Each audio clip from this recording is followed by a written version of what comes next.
jëm ci nag wàllum kon faram-fàcce bi ñu daal di koy doore ak lu soxla li nga xamante moom moo ñeel haute cour de justice ba ma ko mënee may régie ci background bi ñu faram-fàcce ko puisque sama téléphone bi dafa fay déchargé mi ngi noonu voilà haute cour de justice ñu ne l'Assemblée nationale donc dana ci addu bokk ak lu jëm ci kon ñaari yelimaane jëwriñ yoo xam ne ñaari bokk autant pour moi jëwriñ yoo xam ne bokk na ci nguur gi pass mi ngi noonu voilà attends un peu mi ngi noonu donc en réunion de bureau de l'Assemblée nationale du Sénégal a lancé ce 10 février la procédure de mise en accusation devant la haute cour de justice de maître Moussa Bocar Thiam et de Abdoulaye Sarr, des anciens ministres sous le régime du président Macky Sall 2012-2024 selon le quotidien L'Observateur. Le bureau de l'Assemblée nationale à la suite donc d'une requête introduite par la ministre de la Justice Yacine Fall a fixé le calendrier des travaux de mise en accusation le jeudi 19 février à 11h. Le projet sera examiné par la commission technique avant la séance également plénière prévue le 23 février même jour à 11h. Donc maître Bocar Thiam serait visé par le dossier de l'aménagement du parc des technologies numériques rebaptisé Sénégal Connect Park qui donc avait valu l'emprisonnement à des cadres du ministère de la communication et des télécommunications sous Macky Sall. En ce qui concerne Abdoulaye Diouf Sarr, maire de Yoff, les autorités auraient déterré le rapport de la Cour des comptes également de 2022 sur la gestion des fonds Covid-19 dans lequel il serait impliqué toujours d'après le quotidien. Ces deux nouvelles mises en accusation interviennent après qu'une première liste de 5 ministres dont Mansour Faye, Moustapha Diop et Ismaïla Madior Fall a été envoyée devant la haute cour de justice par l'Assemblée nationale. Mais da nga ma koy dencal nga baal ma rek ci rectificatif bi donc ñu ñëw ci actualité bi ci ponk bi bu fekkee ne sax Mansour defar na ko ñu dem dans le vif du sujet ak sunu sociologue comme ça ñu faram-fàcce ko deuxième partie bi avec Ali Mangasa. On aura donc le temps de revenir sur ces deux actualités yi nga xam jël nañ ko du net. Régie ñu fëgg bàkk bi te ñëwaat ci plateau bi.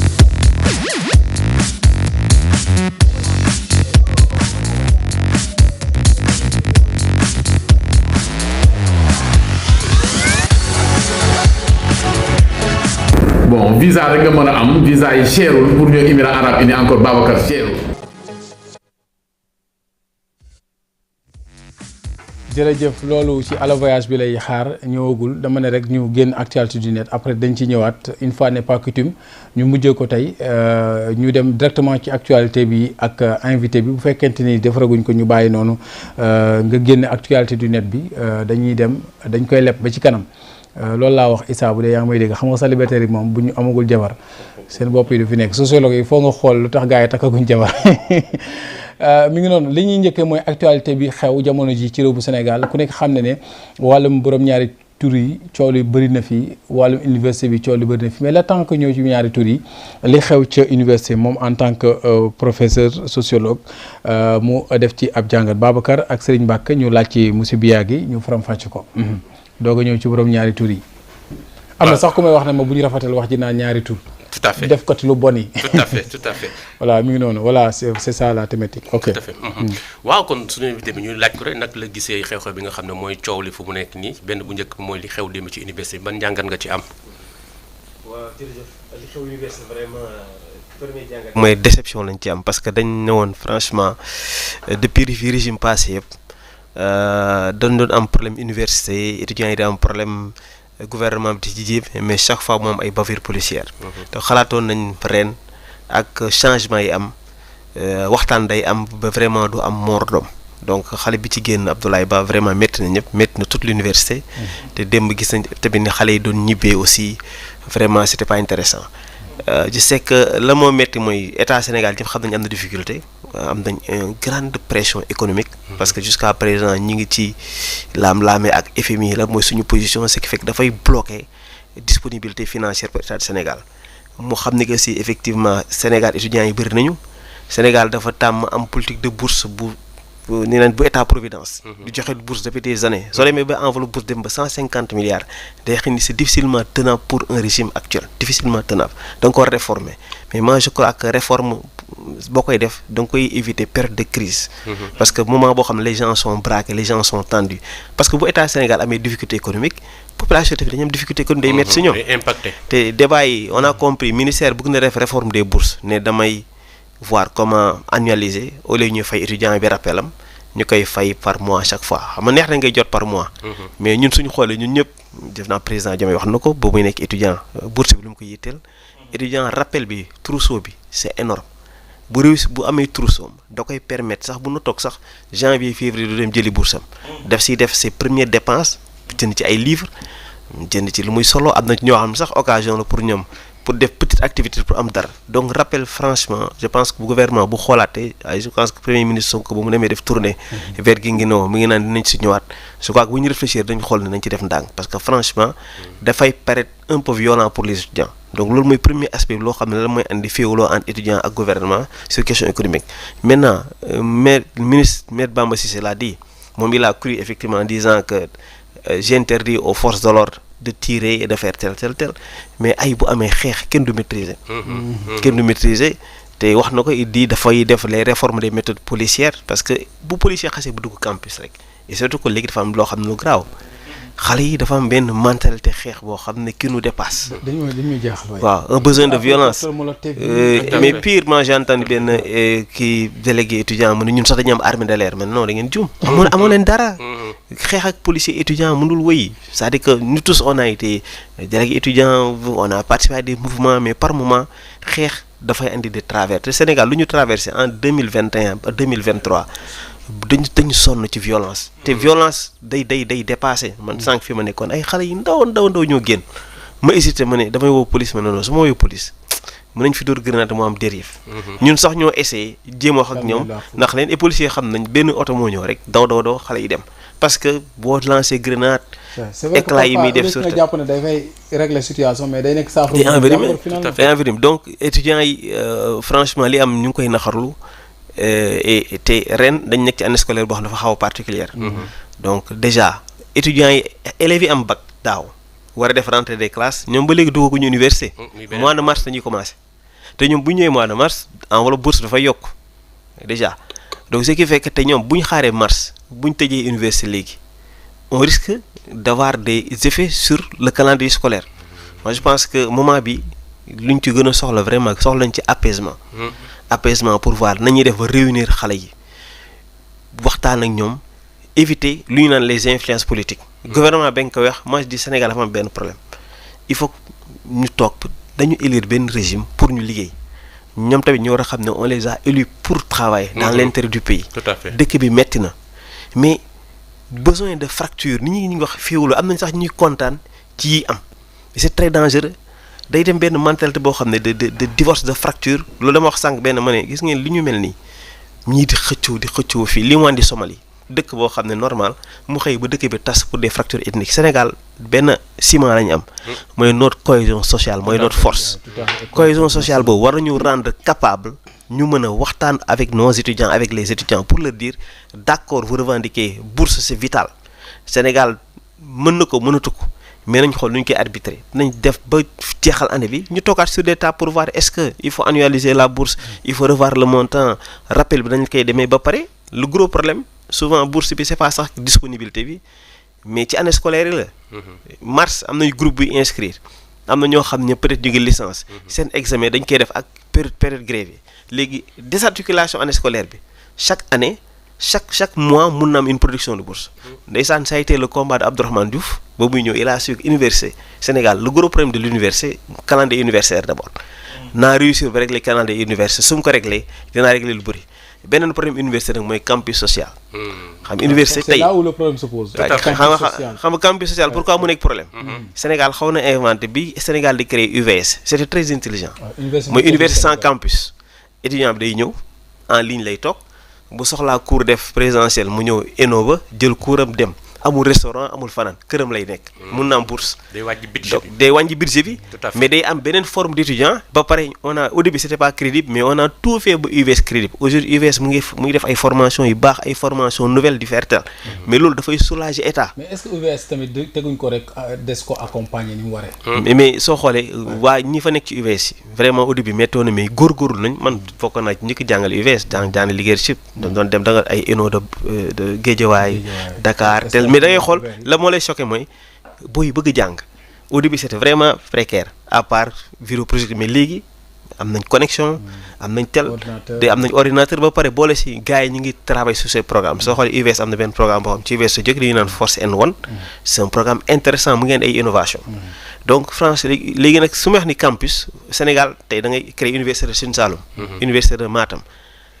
rapidement nga def fa résidence universitaire tel suba teel booy commencer grève parce que conditions yi du fa nekk donc l'État war na repenser c'est bien ñu créer Sine Saloum Tamba partout des universités pour installer des étudiants mais foog état revoir nan lay def fa campus parce que lu mooy indi le principal problème ba pare dafay créer culture de xeex étudiant bi day miin 1-2 front ba mu am ay spécialistes du front boo xam ne seen rôle c'est uniquement front donc franchement je pense que ni ñu soxlaa revoir les méthodes d'intervention policière pour c'est difficile ñu xool nu ñuy intervenir pour éviter yenn pratiques yi mais en même temps aussi dañu travailler avec nos étudiants au niveau des amicales ñu xool franchement nu ñuy éviter cette volonté de se battre tout le temps bu favoriser dialogue pour éviter lii parce que franchement man maay xalaat yaayu xale bi dem koy yërëm quoi. Sëñ Saliou ok sëñ Mbacké affaire bi day am solo loo xam ne man dund naa ko xam ci dara mooy dama wax ci bourse yi ak rappel yi surtout trousseau boobu mooy wax trousseau bi nga xam ni yaa ngi ko doon jot bu fekkee da nga inscrire mois de janvier juste de février wala mars da nga koy laal wala sax février da ngay jot trousseau su ko defee benn rappel la lay doon boo xam ne dafay am njariñ ci yow Bassirou Diomaye Diakhar Faye même président de la République wax na ni robinet bi njëkk am seen kër moom ci la ko xëcc tey bari na étudiants yoo xam ne jàppale nañ ci seen waajur dina la accompagner ci booy doog a jógee àll ba ñëw nga changer sa garde-robe jënd yére bi baax dàll ak yu demee noonu loolu yëpp étudiants yi dañ ci doon dimbalikoo même pas suñu demaatee ba juillet encore ba année scolaire bi jeex sooy dem ñu defaraat la rappel encore mais loolu su fekkee avantage la boo xam ne étudiants yi surtout ñi nga xam ne dañoo jóge ci àll bi amuñu ñu leen accueillir fii wala condition kii réunirul maanaam ñii bëgg nañ leen adopté ci famille waaye rek amuñu ay moyens ñooñu bourse bi ñu am ci lañ mën a suturlawu te man def naa université 6 ans maa ngi am bourse sama 2e année bi ma def licence 2 jusqu'à master 2 tàgguwu maak moom parce que mosuma mosuma reprendre benn année gis naa njariñ bi mu am ci en tant que étudiant boo xam ni da ngaa nekk ci famille yoo xam ni taxul ñu man seen bopp bu baax a baax encore une fois suñu autorités yi li ñu war a jàng mooy te loolu tamit Sénégal yi war nañ leen ko forcer mooy que ni nit ñi il faut ñu jàngal leen jukkoo étudiants yi lii ñuy xeex man defoon naa ci benn émission 2STV depuis 2018 démb bu ma daggaatee émission bi dugal ko ci sama poste wala sax ma estati ko ñi di ko xool dafay mel ni li may wax nii démb laa ko wax ñi naan ma émission bi kañ ko def parce que dafay méngoog situation bi kon loolu li muy tekki mooy situation ba fi newoon ba nit ñi doon jooy ci université booba changé wul te émission boobu maa ngi ko defoon bi ñu rayee benn étudiant bu ñu Fallou Sène fële à l'IGB c'était le 30 mai 2018 émission bi mën naa la ko yónnee comme tey li ma ciy wax comme démb laa ko doon wax parce que moo contexte boobu ak bii amul dara lu leen wóotale kilifa yi tamit nit ñi wax leen lenn ay la yéwén seen kàddu yi di daw ci internet bi nit ñi di leen vaat di ko delloo siwaat kuy waxal yàlla xam ni li ñu doon wax xale yi bokkut ak lii ñu leen bëgg a gëmloo tey xale yi ñoom ñoo leen gëmloo ne woon seen i ak seen yelef da ngeen koy xeex ba jot ci xale ñoom ñi tam bañ leen di jaay doole barki démboo njaay ci biir réew mi dañoo wan nit ñi ni dañuy teg seen bakkan ci seen kanamu noonu pour jot seen i ak seen i yelleef kon bu ko xale yi defee tey bu làqu ci ginnaaw naan ay nit a leen influencé dañ leen a jox xaalis man franchement wax boobu gëw ma ko man li ma gëm mooy xale yi ay gor lañ ay gor jur leen ñu dem ba toll ci situation boo xam ne seen ak seen yelleef moom lañ leen xañ xale yi def nañ defoon ñoom barki dee mooy njaay bi ñu leen bëggee xañ seen i ak seen yelleef xeex pour bëgg a jot seen i ak kon université nañu xoolaat ni ñuy jëflanteek ñoom xam ne ñoom ñooy yaakaaru Sénégal ñun ñi ñëpp jaar nañ fa professeur wax na ko léegi te moom ci boppam nee na gis naa léegi fi ma jógee situation boo xam ne dem naa ba woo police mu gérer ko à sa façon te woowul police donc njiitu réew yi dañoo war a am maturité le premier ministre fii la toog mu ne des forces des forces de l'ordre armées jusqu'aux dents ils n'ont pas leur place à l'université parce que defuñu fa dara loolu yaa ko wax tey mais tey barki dem ñu gis ni nit ñaa nga fa boole ci yéen ñi journalistes yi ngeen takk seen rajo yi di wax leen ci ICAD wax leen ci pendant 72 heures ñoom kii mi ngi ci xawma ngeen ngi neew xawma kii mi ngi ci àll bi ba doomu jàmbur tëdd nga ñëwaat di def conférence de presse di wax it di wax étudiants yoo xam ni gis nañ fii yor paaka kan moo la wax image yooyu kañ la kan moo mën a wax loolu image yooyu kan moo mën a certifié wéral nii prouver que ni image yooyu barki démb la am ku ne xam na état li mu capable ak dooleem donc yéen la ngeen doon wax nit ñi bu ñu waxantee dëgg rek mooy du lii rek du lii kon jéem leen a wax ak xale yi fay leen seen bourse xale yi dellu ci campus yi ñu continuer jàng man loolu laa gis en fait man laaj bi ma bëgg laaj jàng ko ci sëñ Mbacke jàng ci monsieur Biaye mooy ñoom nan lañ gisee aussi tamit mooy comme ni mu ko waxee parce que tension bu amee dafa am forme boo xam ne moom la ñu war a communiquer pour mu mën a wàcce li nga xam mooy tension muy point de presse bi amoon démb ban njàngat ngeen am ci loolu ba nga xam ne pour ñu xam beneen yoon suñuy communiquer affaire yi tàng mu am nañu war a wax xale waay effectivement la communication de crise moo tax des fois su amee crise saa ay gouvernement communiqué dafay yokk crise donc hier on a vu qu'un gouvernement qui a essayé de se défendre or c'était pas le moment on a perdu un jeune perte nañ benn xale il fallait apaiser d'abord et pas chercher à accuser parce que am na lu mu wax loo xam ne dañ koy fàtte gis nga ñu ngi jaaxle ci attitude étudiants yi ñu naan étudiants yi dañuy xeex seen am ak seen yelef tey on parle de génération Y génération Z bokk na ñun génération Y génération Z gis nañ ci yeneen dëkk yoo xam même ay Sri Lanka ay Népal même ay Maroc xale di revendiquer te beneen nouvelle forme génération boo xam ne dafa intégrer notion de démocratie dafa xam ses droits boo nekkee président boo nekkee premier ministre doo seen yàlla yow dañ la jox rek droit jiite ñu d'accord ko ba pare accepter loolu mais attention joxal la un droit supranational c'est très dangereux donc il faut ñu comprendre ko tey da nga nekk ci état da nga nekk ci règle boo nekkee ministre am nga droit à des conforts am nga droit à des tellement je suis pas pour suñu comparer naan pourquoi di voyager ak tel boo nekkee président boo nekkee ministre y a un minimum de confort pour yow mais attention nag di wax comme ni démb li amoon xale bi décédé na ñu ñaawlu ko massawu et on attendait même une communication beaucoup plus relevée peut-être le président parce que imaginez xam nga tey le 11 février c'est l'anniversaire presque du premier c'est pas le premier c'est peut-être avant 68 amoon na mais amoon na benn élève bu ñu reyoon en Djignabo ñun bi ñu nekkee élève ay Blaise Diagne chaque 11 février dañu doon def journée des martyrs il s'appelle Idrissa Sagna il a été tué à lycée Djignabo donc ñu ngi encore 9 février on va rappeler des dates donc franchement man lii c'est pas de dire accuser des politiciens université a toujours été un espace politique mais en réalité étudiants yi génn ñëpp 80% des étudiants li leen génnee seen bourse la seen tel nit politiquement mun na ñëw def des tel on a vu bi élèves yi naan dañuy toggal seen ba sug dinam ci ñoom leen jàppale mais franchement loolu n'est pas le motif essentiel bu ñu ko defee rek dañuy réeroo donc je pense que xam nañ ni carrément c'est le problème des bourses mu ngi ci problème conditions d'études à l'université problème année scolaire n'est-ce pas nuñ koy régler discuter avec les amicales ak aussi problème même des amicales ministre wax na ko c'est vrai qu'au niveau des universités foog ñu revoir le fonctionnement des amicales donc nan lañ leen di élire kan moo fay nekk ak ban rôle ba pare nag travailler sur la culture de la paix au niveau des jeunes parce que xale yi soxla nañ ko xale yi ils sont dañuy wax mais ñun bi ñu nekk élève dañu doon l'apartheid est un crime contre l'humanité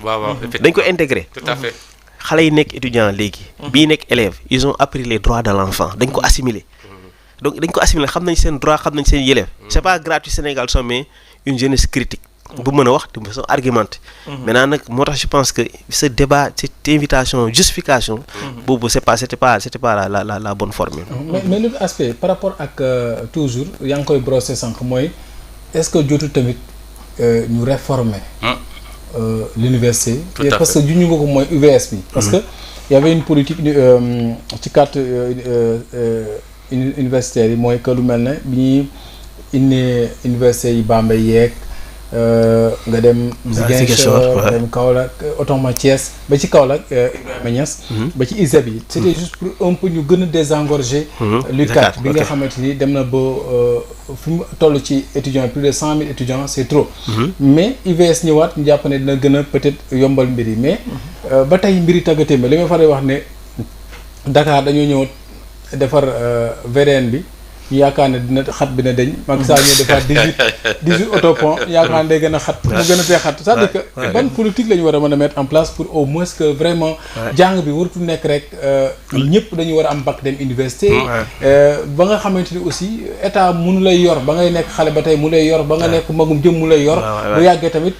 sa kër sax boo dee yor sa doom di ko dundal bu yàggee am na fu muy toll di nga na ko déet sàkkal sa tubéy wutal sa bopp. ndox nga dégg loolu aussi. waaw non c'est vrai parce que état bëggoon na ko. au début pourtant même bi ñuy créé université Bambey. dañ ko tuddee centre régional universitaire objectif bi c'était pas que Bambey mu am un cycle long. c'était ay cycle court professionnel étudiant bi dem. parce que ñu gis ni que ñun Sénégal c'est vrai que soxla nañ ay universités mais li ñu gën a soxla quelqu'un ko am niveau bac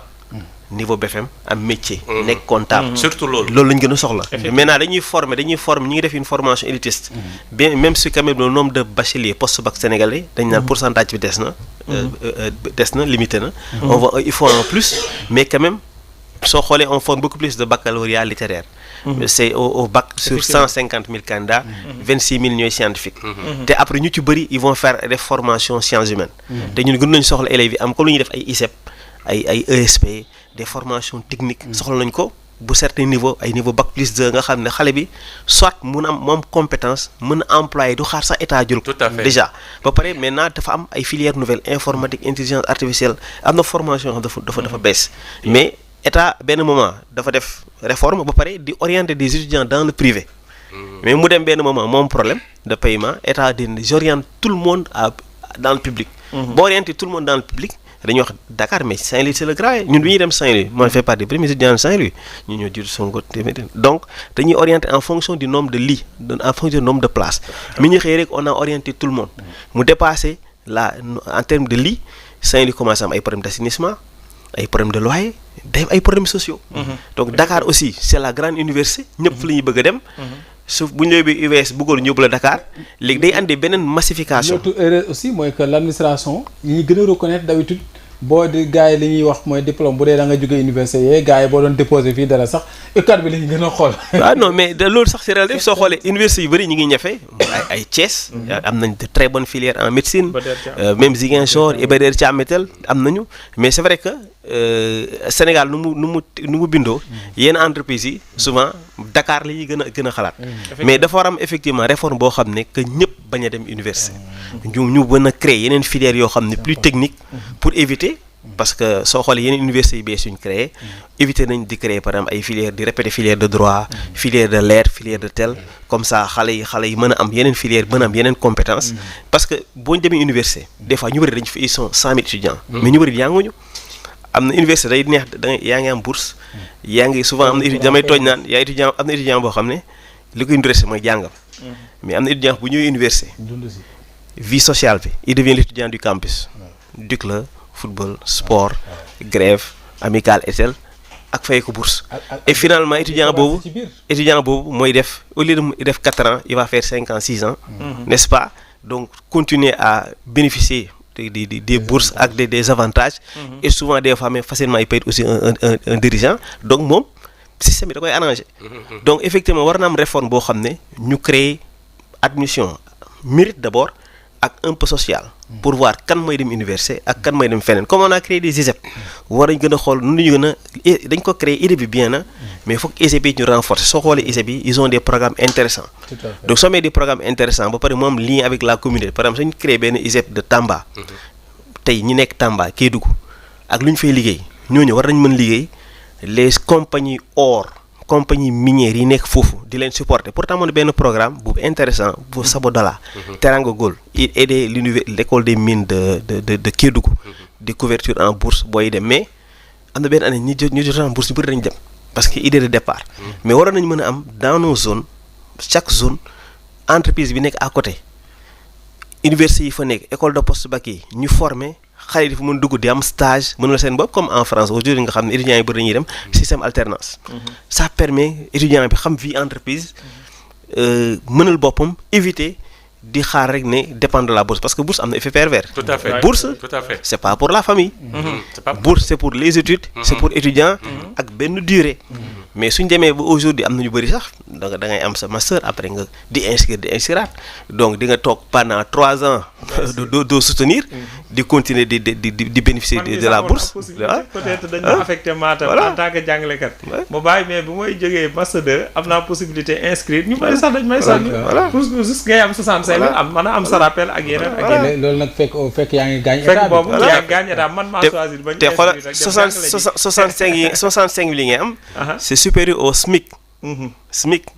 le salaire le plus faible que l'ouvrier perçoit. Des fois, déjà, donc l'étudiant même, à un certain niveau, a un certain confort. Tout à fait. Donc c'est parce que je pense que politique de bourse, c'est intéressant de poser l'idée, mais aujourd'hui, je pense que pour moi, c'est très tôt.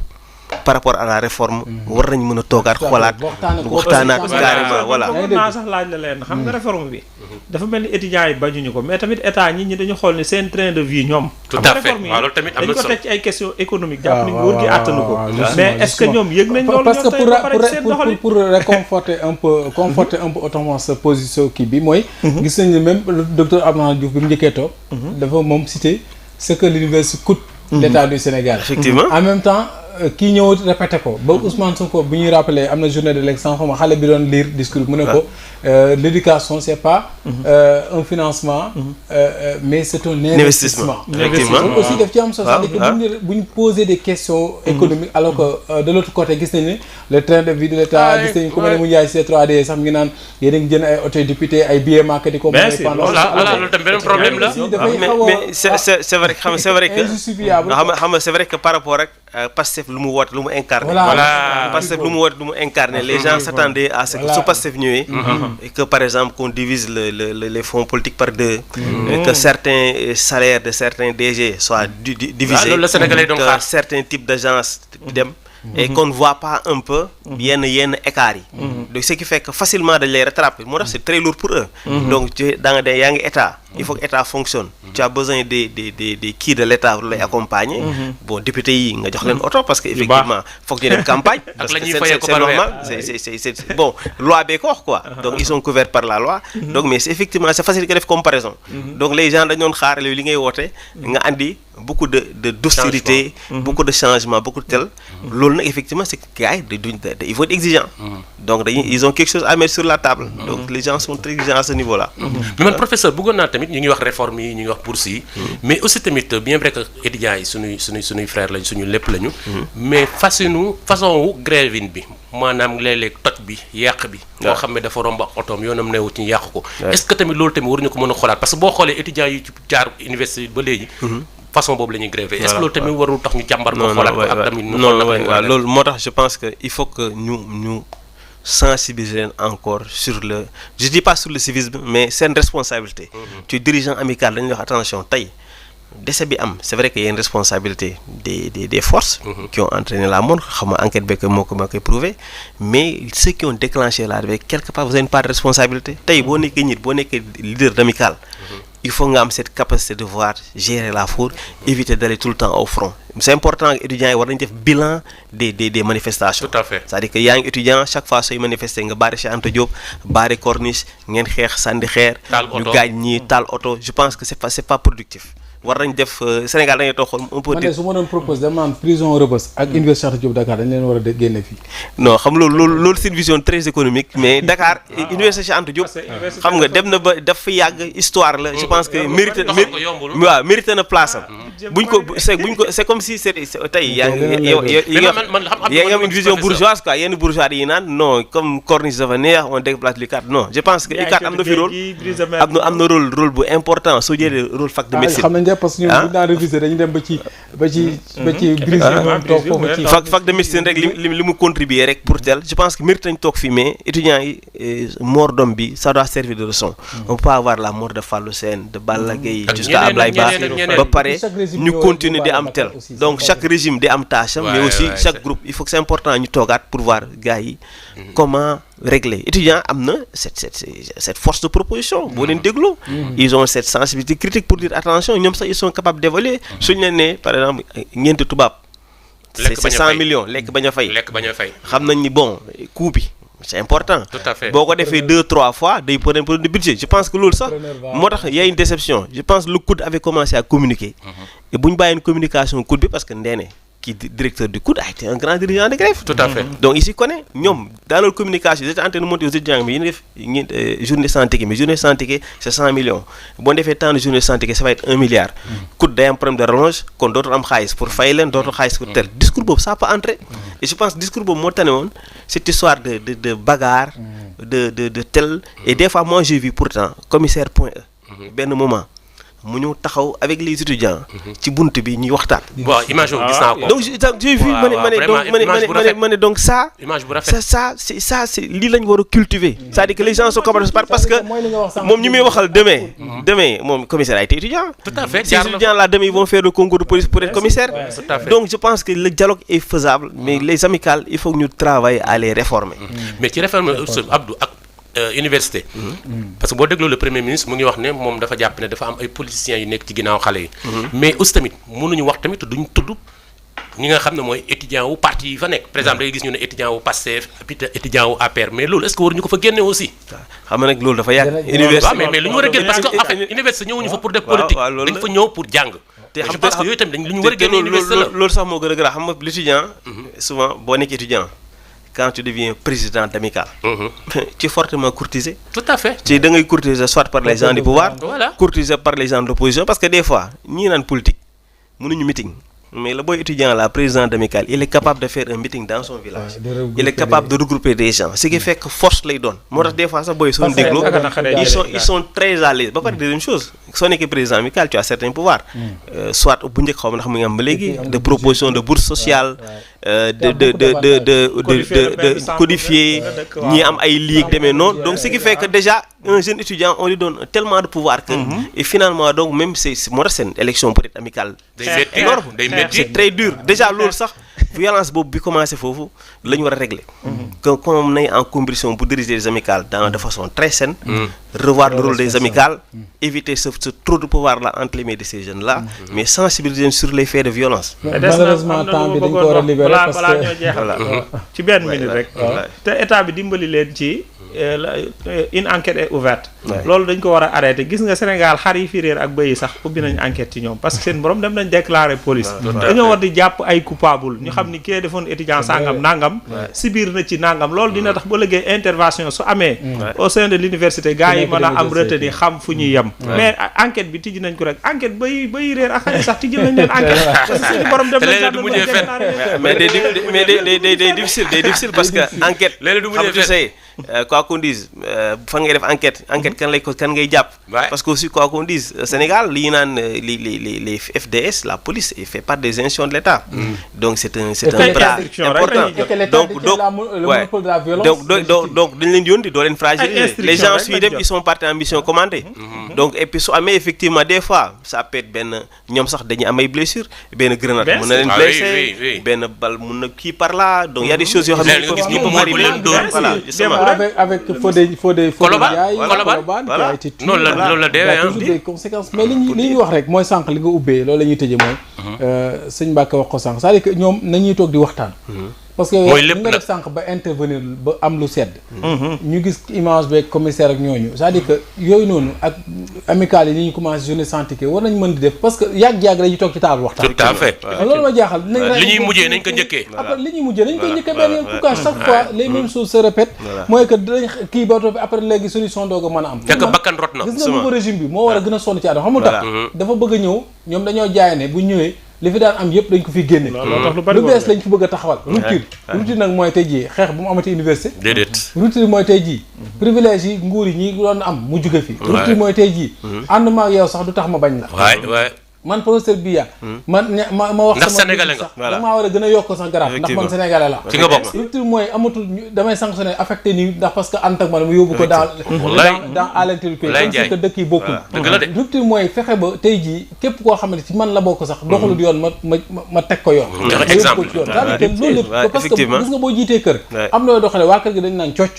mais bu dee doxale woo ko rek da ngay bul buntu beres ñeneen donc pour man loolu li nga wax c'est important c'est-à-dire que un état dafay gagner estime par des actes, tout bataille d'opinion. Donc ils ont la chance, on sait que les gens ont été élus correctement parce que les gens beaucoup effectivement que ce régime s'installe. Parce qu'il y a un projet, mais aussi, moi je dis, c'est pas seulement le projet, les gens adhèrent. Parce que il y a des gens qui ont joué au milliard avec des billards dans le Sénégal, dem nañ ba benn moment au Sénégal, foyé nañ xaalis. Donc il était important de remettre de l'ordre, retravailler autour des valeurs. Mais nag valeur dafay laaj ay actes aussi.